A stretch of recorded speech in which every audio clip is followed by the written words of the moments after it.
Hello everyone, मैं मनीष आप सबका MKSRD मैथ्स पे वेलकम करता हूँ। MKSRD मैथ्स पे वेलकम करता हूँ। दोस्तों, पिछली वीडियो में हमने मोस्ट एक्सपेक्टेड क्वेश्चन देखा था NTPC के लिए। आज की इस वीडियो में हम देखेंगे जो 7 जन यानी कि आज सुबह हुए 7 जन यानी कि आज सुबह हुए मैथ का पेपर जो फर्स्ट शिफ्ट में हुआ है उस पर हम डिस्कशन करेंगे। उसमें से हमने जो है कि इम्पॉर्टेंट 15 क्वेश्चन लिए हैं जो हर किसी को करके जाना चाहिए जो भी NTPC का एग्ज़ाम देने जा रहा है। बाकी वैसे तो 10 और भी क्वेश्चन मिले थे लेकिन काफ़ी इजी थे, तो हमने जो है कि उसको लेना उचित नहीं समझा। तो आप ये 15 क्वेश्चन एटलीस्ट करके जाइए और ये छोटा सा ही वीडियो रहेगा जिसको आप आसानी से देख सकते हैं। और अगर ये वीडियो आपको अच्छा लगता है तो ज़्यादा से ज़्यादा हमारे चैनल को सब्सक्राइब करें, शेयर करें और लाइक करें। तो चलिए दोस्तों, हम चलते हैं अपने जो है कि पहले क्वेश्चन के ऊपर चलते हैं। पहली स्लाइड, एक मिनट, पहली स्लाइड हमारी ऊपर चली गई थी। चलिए, ये हमारा पहला क्वेश्चन है एसआई से क्वेश्चन। डिफरेंस वाले से तो हर शिफ्ट में आ रहा है, आप देख रहे होंगे, क्योंकि हर शिफ्ट में जो है कि ऐसा क्वेश्चन देखने को। चलिए, ये सोल्यूशन इसका हम देख लेते हैं। देखिए, कह रहे हैं 4% की दर से 2 साल में साधारण ब्याज और चक्रवृद्धि ब्याज का अंतर 20 है। तो हमें बताना है कि मूलधन कितना है। देखिए, जब भी 2 साल की बात करेगा, 2 साल की बात करेगा और साधारण ब्याज और चक्रवृद्धि ब्याज यानी कि एसआई और सीआई का डिफरेंस दिया रहेगा, तो हम लिखेंगे 2 साल के लिए आर का आर परसेंट होता है। क्या होता है? आर का आर परसेंट, यानी कि R into R by 100 equal to कितना दिया है? 20। और आर की जगह हमें कितना दिया है? 4 रख दीजिए। 4 इंटू 4 बाई 100 और ये 100 इससे मल्टीप्लाई हो जाएगा। 20 इंटू 100 हो गया ये। अब देखिए, 4 से कट गया, 4 5 20, 500 इधर हो गया और 4 यहाँ पे है। तो हमें क्या करना पड़ेगा? हमें तो 100 चाहिए, मूलधन 100 होता है, इंटू हम 25 से दोनों तरफ कर देते हैं और इंटू 25 इधर भी हो गया। ठीक है, तो ये इधर हो गया 25 चौके 100 और इधर कितना हो गया? आप ध्यान से लिख लीजिए। 25 का 5 में 25 5 125 और 2 जीरो बढ़ा दिए और यही है सवाल का सही आंसर। दोस्तों, 2 साल का जब भी डिफरेंस पूछेगा तो हम आर का आर परसेंट कर देंगे और इसके बराबर कर देंगे। ठीक है, आर की जगह हमें 4 रखना है। तो होप आपको ये समझ में आ गया होगा। चलिए, हम चलते हैं नेक्स्ट स्लाइड पे अपना। नेक्स्ट स्लाइड हमारा किससे रिलेटेड है? ये ट्रायंगल से रिलेटेड है। ये आप देख लीजिए। थोड़ा सा टेंजेंट रिलेटेड जो है कि क्वेश्चन आया था। जैसे इसमें हमसे पूछा था कि जो ट्रायंगल ए बी सी है उसका पेरीमीटर क्या होता है? उसका पेरीमीटर हमसे पूछ रहा है। तो पेरीमीटर के लिए एक फार्मूला आप लिख लीजिए। पेरीमीटर के लिए क्या होता है? 2 इंटू जो भी हमारी ये जो कि टेंजेंट है, AD टेंजेंट है, 2 इंटू AD टेंजेंट से, यानी कि हम मल्टीप्लाई कर देंगे। टेंजेंट का 2 टाइम्स अगर हम कर देंगे तो ये निकल के आ जाएगा पेरीमीटर के। तो ये चीज़ आपको देखना ध्यान से, जो है कि देखिए ये इंपॉर्टेंट है। ये टेंजेंट यहाँ पे डी पे टच कर रहा है, जो कि हम थोड़ा सा सही कर देते हैं अभी से। डी यहाँ पे है, ये पॉइंट पे डी टच कर रहा है। तो 2 इंटू टेंजेंट आप कर देंगे और आसानी से हमारा पेरीमीटर यानी कि परिमाप निकल के आ जाएगा।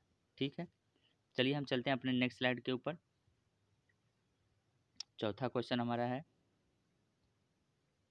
देखिए, ये चौथा क्वेश्चन आ गया। ठीक है, चौथे क्वेश्चन में जो है कि हमें इक्वेशन दिया है ये, और इसका एक मूल दिया है 5/2 है। तो हमसे m की वैल्यू पूछा और क्वेश्चन में दूसरा मूल भी पूछा था, शायद दूसरा मूल। देखिए, ऐसे क्वेश्चन को हम कैसे करते हैं? तो दूसरे मूल के लिए देखिए आपके पास आसानी से दोनों मूलों का सम निकाल लीजिए। दोनों मूलों का सम क्या होता है? a plus B. एक मिनट,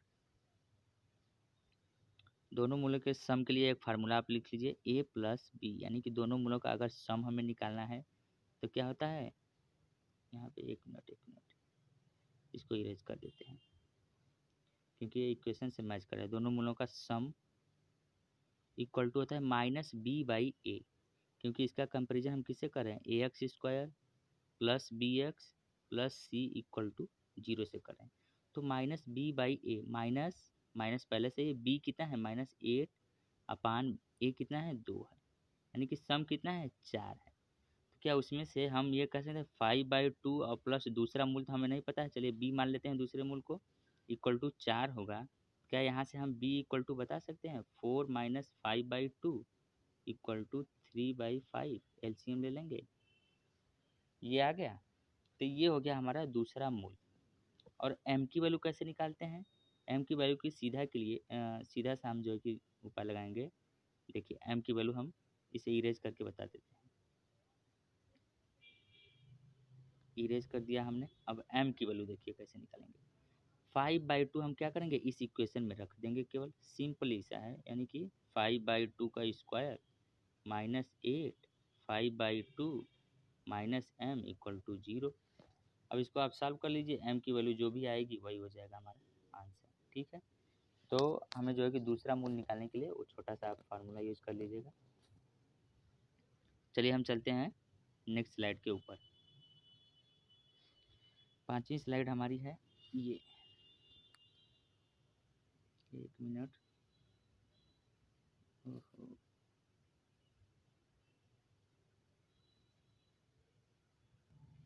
चलिए देखिए ये हमारा क्वेश्चन आ गया नेक्स्ट स्लाइड का।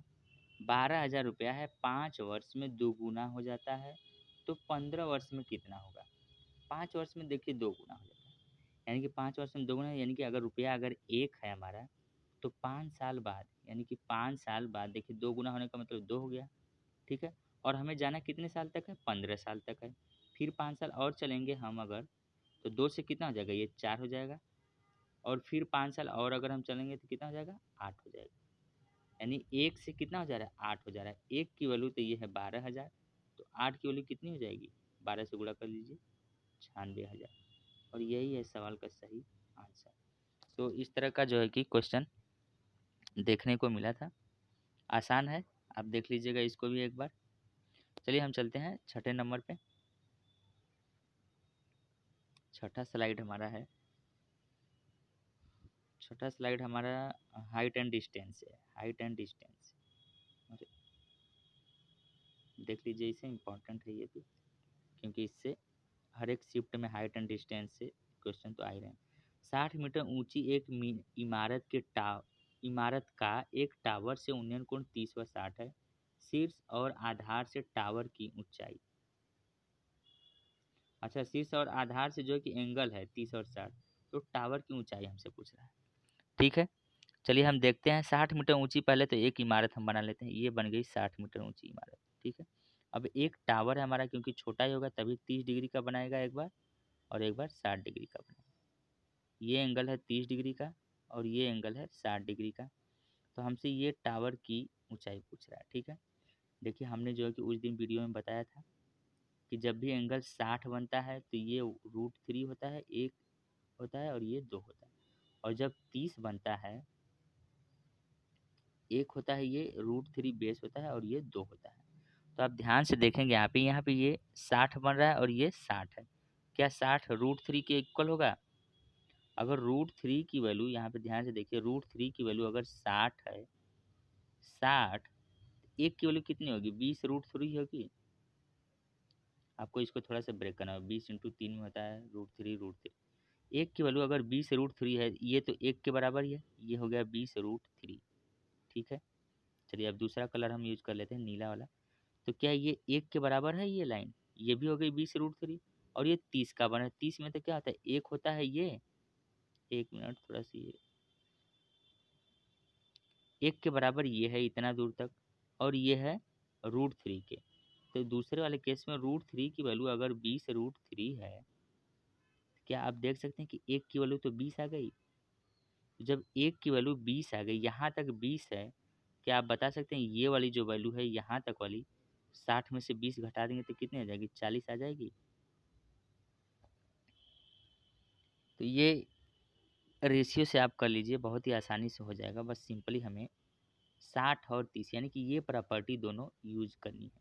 ठीक है, और सवाल का आंसर आ जाएगा आसानी से। होप आपको ये समझ में आ गया होगा। आप इसको फिर से देख लीजिएगा और ये अच्छे से समझ में आ जाएगा आपको। चलिए हम चलते हैं 7वें नंबर पे। छठा हो गया, 7वां नंबर। ठीक है, सातवां नंबर है। ये सवाल है। यहाँ पे हमें रेडियस दिया हुआ था, एक सर्किल है, ठीक है, ये त्रिज्य खंड का यानी कि एरिया पूछा था हमसे। तो सर्किल में जब भी ये जो हमारा त्रिज्य खंड बनता है यानी ट्राई सेक्टर जो भी है,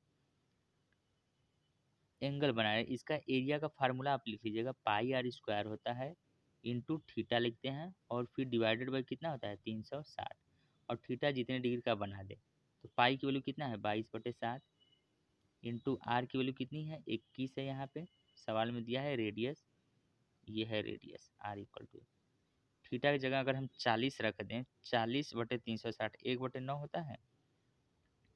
अब आप इसको सॉल्व कर लीजिए, 7 लिखे 21, और कितना हो गया 21×3 63 होता है, 9 7 7 से कट गए तो 22 7 154, 154 है सवाल का सही आंसर। ठीक है, तो होप आपको जो है कि समझ में आ गया होगा। जब भी 40 डिग्री का एंगल बनेगा तो हमें 1/9 लिखना है। ठीक है दोस्तों, चलिए हम अगली स्लाइड पे चलते हैं अपने 8वें नंबर पे हम चलेंगे। 8वें नंबर का हमारा सवाल है, हाँ ये सबसे बड़ी कौन है इसमें, ये एक मिनट ओहो। दोस्तों अगला सवाल जो हमारा है उसमें ये पूछा था कि ये 61/256, 121/512, 128, 9/32 में सबसे बड़ी कौन है।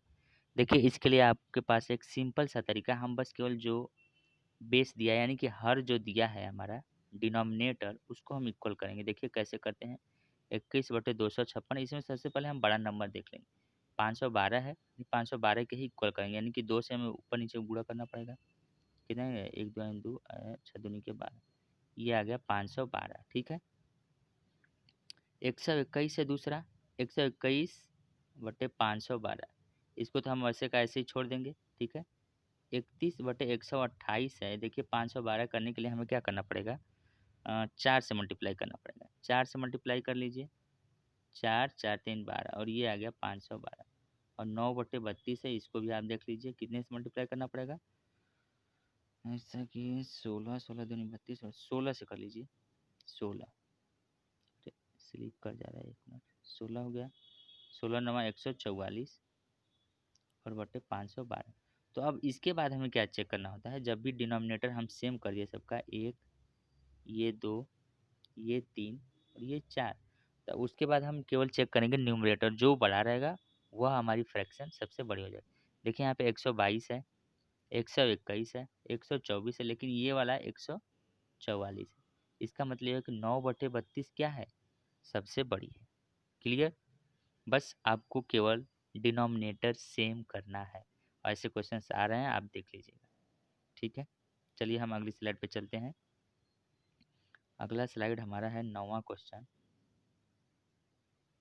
9वां क्वेश्चन है, देखिए ये क्वेश्चन है हमारे पास, सिंपल सा है, x√12 इक्वल टू 4 + x√3। ठीक है, और x इक्वल टू हमसे पूछा है। देखिए √12 दिया है, क्या इसको हम कुछ चेंज कर सकते हैं, बिल्कुल कर सकते हैं, x इंटू इसको क्या लिख सकते हैं रूट के अंदर 2 इंटू 2 इंटू 3, तो ये कितना आ जाता है 2√3। चलिए इसको हम हटा के अभी लिख देते हैं यहीं पे। ठीक है, ये आ गया 2√3, और ये जो x√3 है इसको भी इस पर लेके आइए, क्योंकि x√3 और 2√x√3 ये दोनों मैच कर रहे हैं। ठीक है, 4 हो गया। तो क्या हम यहाँ से x√3 कामन, या फिर 2√3x में से x√3 घटेगा तो x इक्वल टू कितना आ गया 4। इसका मतलब क्या हुआ, x इक्वल टू किसके बराबर है 4/√3, और यही है सवाल का सही आंसर। ठीक है, होप आपको समझ में आ गया होगा। बस इसको थोड़ा सा चेंज करना है, और फिर उसके बाद इसमें से सब्ट्रैक्ट करना है और इक्वल कर देना है। ठीक है, चलिए जो हमारा नेक्स्ट क्वेश्चन है, नेक्स्ट क्वेश्चन, एक मिनट,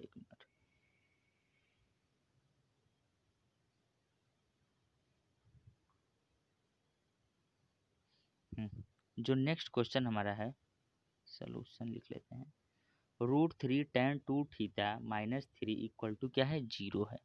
हमसे थीटा की वैल्यू पूछा है। देखिए tan two theta equal to हम कितना लिखेंगे, ये -3 उस पर जाएगा तो +3 हो जाएगा, डिवाइडेड बाई कितना, √3। क्या आप ये बता सकते हैं कि 3/√3 किसके बराबर होता है, √3 की होता है, और √3 किसके बराबर होता है, tan 60 की वैल्यू होती है। तो यहाँ से tan जब कटेगा तो आप देख सकते हैं टू थीटा इक्वल टू किसके बराबर हो जाएगा, 60 के। यहाँ से बता सकते हैं थीटा इक्वल टू 30 के बराबर है, बिल्कुल बता सकते हैं, और ये सिंपल सा भी सवाल है, आसानी से आप कर सकते हैं इसको। ठीक है, चलिए हम चलते हैं नेक्स्ट क्वेश्चन के ऊपर। 11वां नंबर हमारा है,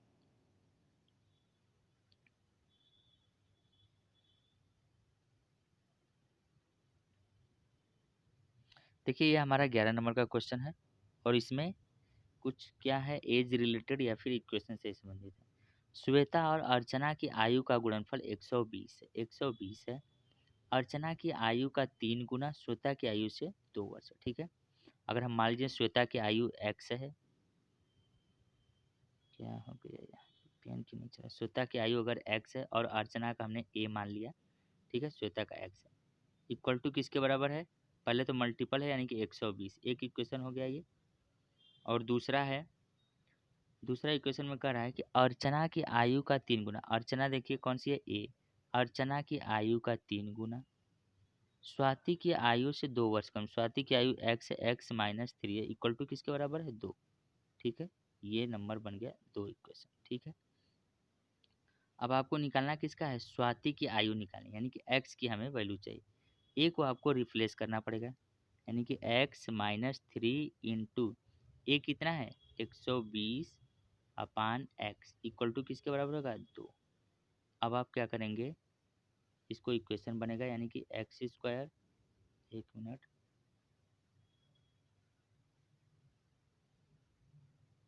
x² minus 360 equal to 2x। ठीक है, यानी कि x² minus 2x minus 360 equal to किसके बराबर हो गया, 0 के बराबर हो गया। ठीक, ये इक्वेशन हमारा बन गया।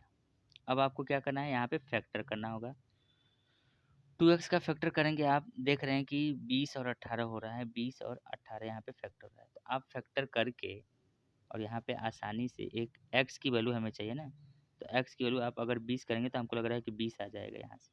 ठीक है, आपको सही सही बस केवल फैक्टर करना है और आंसर आ जाएगा। चलिए हम चलते हैं अगली स्लाइड के ऊपर।